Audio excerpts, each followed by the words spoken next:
We asked ChatGPT, are there UFO sightings in Europe, Asia or Africa?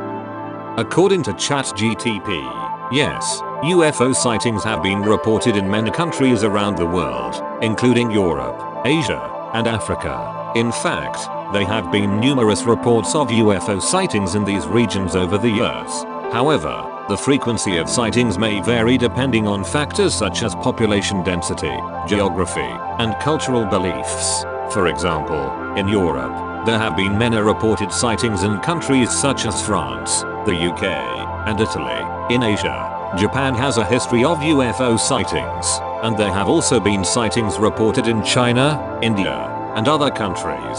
In Africa, sightings have been reported in countries such as South Africa, Zimbabwe, and Egypt. It's worth noting that many UFO sightings can be explained by natural phenomena or human-made objects, and it can be difficult to distinguish between genuine sightings and hoaxes or misidentifications. Nevertheless, the phenomenon of UFO sightings is a global one, and people all around the world have reported experiencing strange and unexplained sightings in the sky.